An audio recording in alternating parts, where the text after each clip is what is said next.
HIV කියන රෝගයට පුළුවන් කාලයක් තිස්සේම ඔයාගේ ශරීරයේ නිහඬව ඉඳලා ඉතා සෑහෙන කාලයකට පස්සේ එකපාරම රෝග ලක්ෂණ පෙන්වන්න පුළුවන්. ඉතින් ඔයාට මොකක් හරි සැකයක් තියෙනවා නම් HIV කියන රෝගය ඔයාට වැළඳුනා කියන එක සහ ඔයාට ඒ පිළිබඳ මොකක් හරි අවස්ථාවක මොකක් හරි යම් සැකයක් ඇති වුණොත් ඔයාට පුළුවන් ඒක early stage එකේම හරියටම අඳුරගෙන ඊට පස්සේ නිසි ප්‍රතිකාර කරලා ඒ රෝගයෙන් මිදෙන්න පුළුවන්. ඉතින් හැමෝම සාදරයෙන් පිළිගන්නවා අදත් අපේ YouTube නාලිකාවට. ඉතින් අද වීඩියෝ එකේදී මම විශේෂයෙන් කතා කරන්න බලාපොරොත්තු වෙන්නේ මෙන්න මේ HIV කියන රෝගය කොහොමද ඔයාගේ ශරීරයේ ඇතුළට වැළඳෙන්න පුළුවන් ආකාර මොනවද? ඊට පස්සේ මේ රෝගය සම්ප්‍රේෂණය වෙන්න පුළුවන් ආකාර මොනවද? ඊට පස්සේ ඔයාට මොකක් හරි සැකයක් තියෙනවා නම් HIV කියන රෝගය ඔයාට වැළඳුනා කියලා. ඔයා මොනවද හරියටම කරන්න ඕන රසායනාගාර පරීක්ෂණ. ඔයාට ඒ සැකය එහෙම නැත්නම් ඔයා මොකක් හරි කාර්යයක නිරත වුණා නම් ඒ සිද්ධියෙන් පස්සේ මොන වගේ කාලයක් ඇතුළතද මෙන්න මේ රසායනාගාර පරීක්ෂණ කරොත් හරියටම HIV කියන රෝගය ඔයාට වැළඳුනාද නැද්ද කියන එක සම්පූර්ණ අවබෝධයක් මේ වීඩියෝ එකේදී ඔයාට ලබා ගන්න පුළුවන්. ඒ නිසා මේ වීඩියෝ එක අන්තිම වෙනකම් බලන්න ස්කිප් කරන්න නැතුව අන්තිම වෙනකම් බලන්න කියලා මම ආරාධනා කරලා ඉන්නවා. ඉතින් HIV එහෙමත් නැත්නම් Human Immunodeficiency Virus කියන රෝගය ප්‍රධාන වශයෙන්ම අපේ ශරීරයට ඇතුල් වෙන්න පුළුවන් ආකාර කිහිපයක් තියෙනවා. ඉතින් මේ ආකාර කිහිපයකින් ශරීරයට ඇතුල් වුණා මේ වෛරස් එක ප්‍රධාන වශයෙන්ම කරන්නේ අපේ ශරීරයේ තියෙන ප්‍රතිශක්තිකරණ පද්ධතිය අඩපණ කරන එක තමයි මෙයාගේ ප්‍රධානම කාර්යභාරය. එතකොට මේ වෛරස් එක ප්‍රධාන වශයෙන්ම අපේ ප්‍රතිශක්තිකරණ පද්ධතිය අඩංගු වෙන CD4 එහෙමත් නැත්නම් T helper cells කියන මේ සෛල වලට ඇටැක් කරලා මේ සෛල වල ක්‍රියාවලිය නවත්තලා ඔයාගේ ශරීරයේ ප්‍රතිශක්තිකරණ පද්ධතිය අඩපණ කරලා දානවා. උදාහරණයක් වශයෙන් කිව්වොත් මෙන්න මේක ඔයා හොඳට ඔලුවට ගන්නකො. දැන් මේ දවස්වල ඇමරිකාව ඊට පස්සේ ඊශ්‍රායලය එකතු වෙලා ඉරානයත් එක්ක යුද්ධයක් යනවා. එතකොට මේ යුද්ධයේදී ඇමරිකාව සහ ඊශ්‍රායලය ප්‍රධාන වශයෙන් මෙයාලගේ ටාගට් කරන්නේ මොන වගේ ඉරානයේ තැන්වලද? ඉරානයේ තියෙන බිල්ඩින් වලටද එහෙම නැත්නම් ඉරානයේ තියෙන සාමාන්‍ය ජනතාවද? මේ වගේ තැන්වලට නෙමෙයි කටි ටාගට් කරන්නේ. කටි ප්‍රධාන වශයෙන්ම ටාගට් කරන්නේ ඉරානයේ තියෙන මේ මිසයිල නිෂ්පාදනාගාර, ඊට පස්සේ ආමි කැම්ප්, නේවි කැම්ප්, ඊට පස්සේ එයාර් ෆෝස් කැම්ප් මෙන්න මේවට තමයි කට්ටිය ප්‍රධාන වශයෙන් මේ මිසයිල ගහලා විනාශ කරන්න හදන්නේ. ඒ කට්ටිය දන්නවා මෙන්න මේ ටික අඩපණ කරොත් ඉරානයේ අර යුද බලය කියන එක බිඳුවටම වැටෙනවා කියන එක. ඉතින් HIV කියන වෛරස් එකත් ඒ වගේම තමයි. අපිට සාමාන්‍ය වෙනද හැදෙන ප්‍රතික්ෂාව උණ වගේ රෝගයක් හැදුනට පස්සේ මේ රෝග වලට විරුද්ධව සටනට එන්නේ අපි මෙන්න මේ ප්‍රතිශක්තිකරණ පද්ධතිය තිබෙනා වූ මේ සෛල තමයි එළියට එන්නේ. හැබැයි HIV වෛරස් එක අපේ ශරීරයට ආවට පස්සේ මෙයා කරන්නේ මොකද්ද? අර අපේ ශරීරයේ තිබෙනා වූ ආමියකට එහෙම නැත්නම් ප්‍රතිශක්තිකරණ පද්ධතියට තමයි ඇටැක් කරන්න පටන් ගන්නෙ. ඉතින් මේක ඔයා ප්‍රධාන වශයෙන්ම ඔළුවේ තියා ගන්න ඕනේ. එතකොට දැන් අපි කතා කරමු මේ HIV කියන රෝගය අපේ ශරීරයට ඇතුල් වෙන්න පුළුවන් ආකාර. එහෙම නැත්නම් මොන වගේ ක්‍රම වලින්ද අපේ ශරීරයට HIV කියන වෛරස් එක එන්න පුළුවන් ක්‍රම දැන් අපි සාකච්ඡා කරලා බලමු. ඉතින් HIV කියන වෛරස් එකට පුළුවන් ඔයාගේ ශරීරයට බ්ලඩ් ස්ට්‍රීම් එක එහෙම නැත්නම් ලේ හරහා ශරීරය ඇතුළට එන්න පුළුවන්. ඉතින් මේ එන ආකාර මේ ප්‍රධාන එන්න පුළුවන් යාට ක්‍රම තමයි මම මේ සඳහන් කරන්නේ. ඒක සම්ප්‍රේෂණය වෙන ආකාරات එක්ක ඊළඟට මම පැහැදිලි කරන්න කොහොමද මේ ලේ හරහා එන්නේ මොන වගේ අවස්ථාවලද කියන එක ඊළඟ පාර්ට් එකේදී අපි සාකච්ඡා කරමු. ප්‍රධාන වශයෙන් යාට පුළුවන් ලේ හරහා HIV වෛරස් එකට ඔයාගේ ශරීරය ඇතුළට එන්න පුළුවන්. ඊට පස්සේ අනිත් ආකාරය තමයි ශුක්‍ර තරලය හරහා ඔයාගේ ශරීරය ඇතුළට එන්න පුළුවන්. අනිත් ක්‍රමය තමයි යෝනි මාර්ග තරල එහෙම නැත්නම් වැජිනල් ෆ්ලුයිඩ් හරහා ඔයාගේ ශරීරය ඇතුළට එන්න පුළුවන්. ඊට පස්සේ රෙක්ටල් ෆ්ලුයිඩ් එහෙම නැත්නම් අපි කියනවා ගුද මාර්ග තරල හරහා ඔයාගේ ශරීරය ඇතුළට මේ වෛරස් එකට එන්න පුළුවන්. අනිත් කාරණය තමයි බ්‍රෙස්ට් මිල්ක් එහෙම නැත්නම් මව් කිරි වලිනු HIV කියන වෛරස් එකට පුළුවන් තව කෙනෙක්ගේ ඇඟක් ඇතුළට යන්න අවස්ථාව තියෙනවා. ඉතින් මේ මොන ක්‍රමෙන් ගියත් මෙයා මුලින්ම මේ ක්‍රම වලින් ගිහිල්ලා ඔයාගේ රුධිර වාහනිය මත බ්ලඩ් ස්ට්‍රීම් එකට තමයි එකතු වෙන්නේ. බ්ලඩ් ස්ට්‍රීම් එකට ගිහිල්ලා අර මම කලින් කිව්වා වගේ T helper cells ඊට පස්සේ CD4 කියන මෙන්න මේ cells damage කරලා ප්‍රතිශක්තිකරණ පද්ධතිය අඩපණ කරනවා. උදාහරණයක් වශයෙන් ගත්තොත් මුලින්ම අපි හිතමු ඔයාගේ ශරීරයට HIV වෛරස් 5 දෙනෙක් ආවා කියලා. මේ 5 දෙනා ටික දවසක් යද්දි මල්ටිප්ලයි එහෙම නැත්නම් ගුණණය වෙන්න පටන් ගන්නවා. 5 දෙනා 10 දෙනා වෙනවා, 10 දෙනා 20 දෙනා වෙනවා, 20 දෙනා 40 දෙනා වෙනවා. මෙහෙම මල්ටිප්ලයි වෙන්න ගන්නවා. කියන්නේ මෙයාලගේ ව්‍යාප්තිය එන්න වැඩි කර ගන්නවා. මෙයාලගේ ව්‍යාප්තිය වැඩි කරගන්න අපේ ප්‍රතිශක්තිකරණ පද්ධතියේ කාර්යභාරය නැත්නම් ප්‍රතිශක්තිකරණ පද්ධතියේ ක්‍රියාවලිය සම්පූර්ණ අඩපණ වෙලා යනවා. දැන් අපි කතා කරමු HIV කියන වෛරස් එක සම්ප්‍රේෂණය වෙන්න පුළුවන් ආකාර කොහොමද කියලා.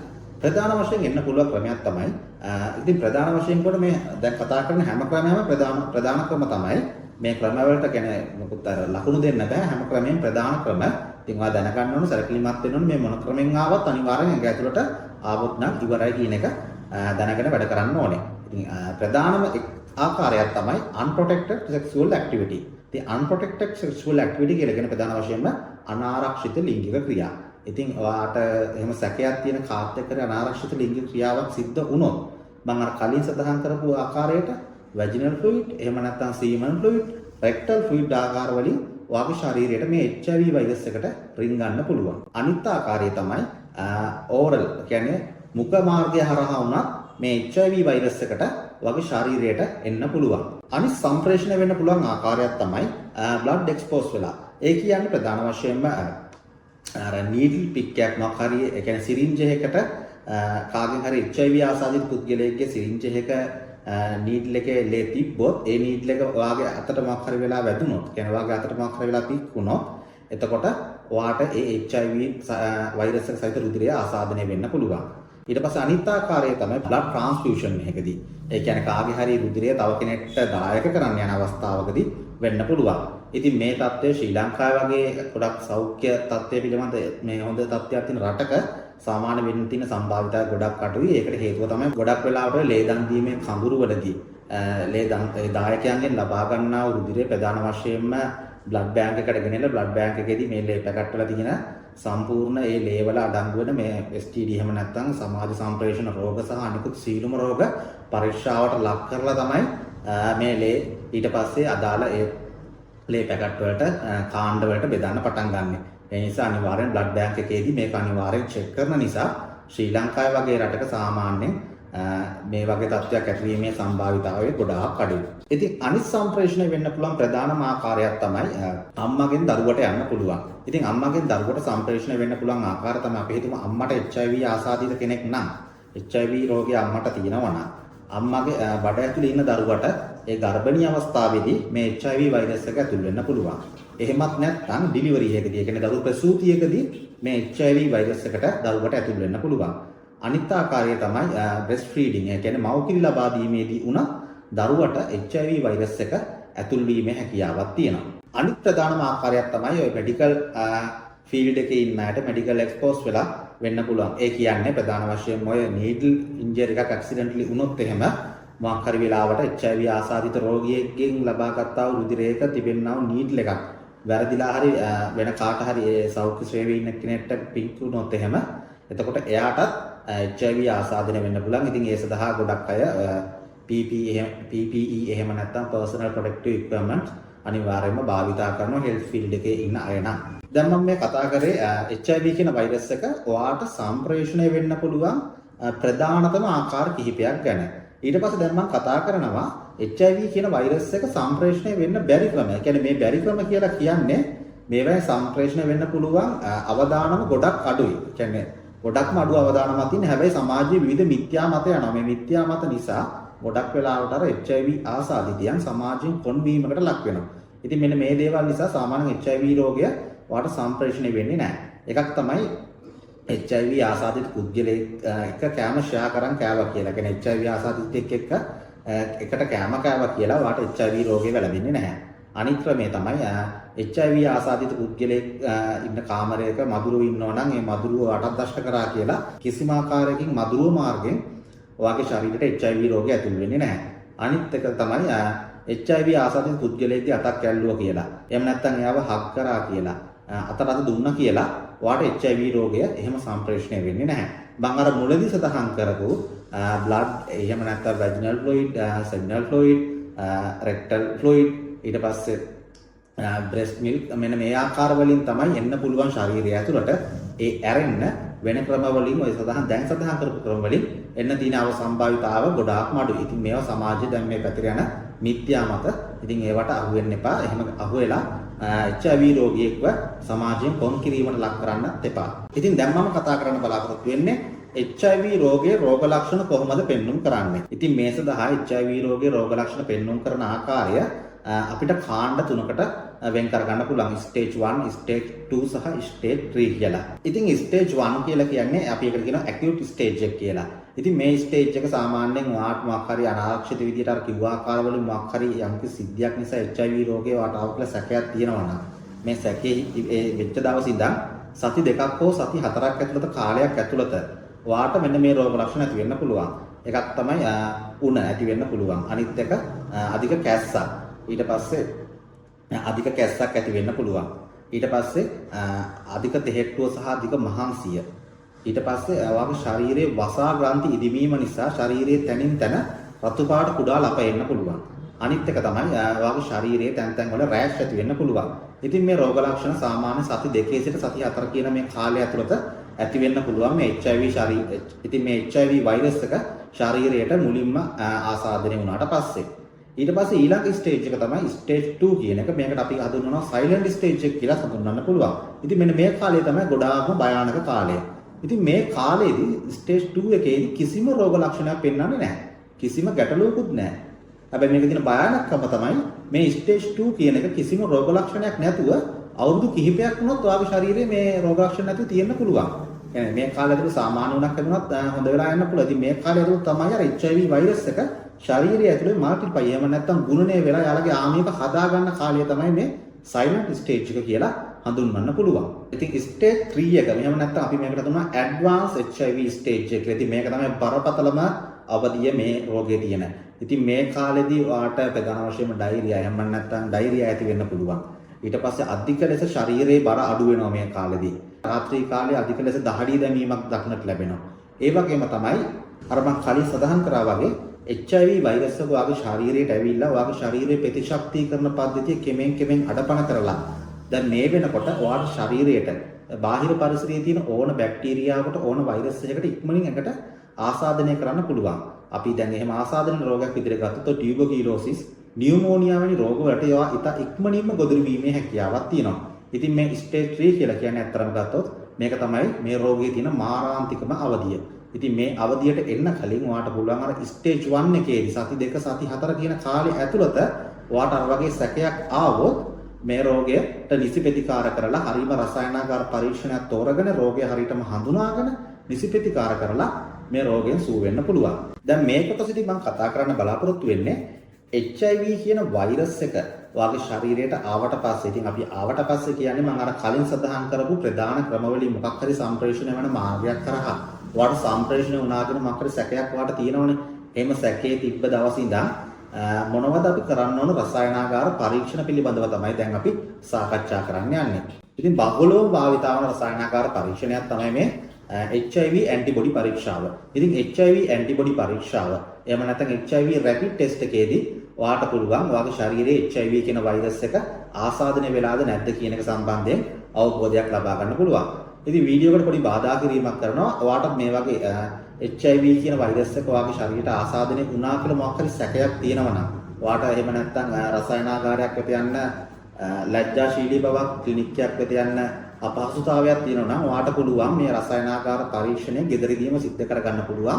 ඉතින් මේ සඳහා අවශ්‍ය වෙන HIV ඇන්ටිබොඩි කිට් එක ඔයාට පුළුවන් අපේ පල්ලෙහා WhatsApp නම්බර් එකට මැසේජ් එකක් දාලා ඔයාගේ ඇඩ්‍රස් එක නම ලිපිනේ උගට පස්සේ අපිට පුළුවන් මේ ඇන්ටිබොඩි කිට් එක ඔයාගේ ගෙදරට මේවලා ඒක පරීක්ෂණය හරියටම ඔයා තනියම කරගන්නේ කොහොමද කියන එක සම්බන්ධ සම්පූර්ණ ගයිඩ්ලයින් එකත් එක්ක ඔයාට පරීක්ෂණය ගෙදරදී කරගන්න ආකාරය අපිට පහදලා දෙන්න පුළුවන්. හරි අපි දැන් කතා කර හිටියේ HIV ඇන්ටිබොඩි පරීක්ෂාව. ඉතින් මේ HIV ඇන්ටිබොඩි පරීක්ෂාව රැපිඩ් ටෙස්ට් එක වගේම ඒක තව ටෙස්ට් එකක් තියෙනවා ELISA පරීක්ෂාව කියලා එකක් තියෙනවා. ඉතින් ELISA ටෙස්ට් එක මේකදී අපිට භාවිතා කරන්න පුළුවන්. මේ ඔක්කොම ඇවිල්ලා ස්ක්‍රීනින් ටෙස්ට් විදියට තමයි යන්නේ. හරියටම ලෙඩේ ඩයග්නොසිස් කරගන්න බෑ. හැබැයි ස්ක්‍රීන් පරීක්ෂාවක් විදියට වාට යම්කිසි තහවුරුවක් ගන්න පුළුවන් මේ රෝගේ තියෙනවද නැද්ද කියන එක සම්බන්ධයෙන් අවබෝධයක් ගන්න පුළුවන්. ඉතින් ඊළඟ රසායනාගාර පරීක්ෂණය තමයි 4th generation එකේ භාවිතා කරන 4th generation කියන ටෙක්නික් එක යූස් කරගෙන භාවිතා කරන HIV antigen antibody පරීක්ෂාව. ඉතින් මේකෙදිත් අපි ප්‍රධාන වශයෙන්ම බලනවා P24 කියන antigen මාකරයක තියෙනවද කියලා අපි බලනවා. ඒ වගේම තමයි HIV antibodies වගේ ශරීරයේ තියෙනවද කියලා මේ 4th generation කියන ටෙක්නික් එක හරහා ඔයාට භාවිතා කරලා HIV antigen antibody පරීක්ෂාවකින් හරියටම තහවුරු කරගන්න පුළුවන්. අනිත් පරීක්ෂණය තමයි PCR. ඉතින් මේකට අපි හඳුන්වනවා NAT එහෙම NAT කියලා හඳුන්වනවා. NAT කියන්නේ nucleic acid test කියන එක. ඉතින් මේක ඇවිල්ලා ගොඩාක්ම කන්ෆර්මේෂනල් ටෙස්ට් එකක්. හරියටම අපිට ලෙඩේ තහවුරු කරගන්න පුළුවන්. හැබැයි ටිකක් වියදම අධිකයි. ලෙඩේ හරියටම තියෙනවද නැද්ද කියලා early stage එකේ මූලික අවධියේම හරියටම තහවුරු කරගන්න පුළුවන්.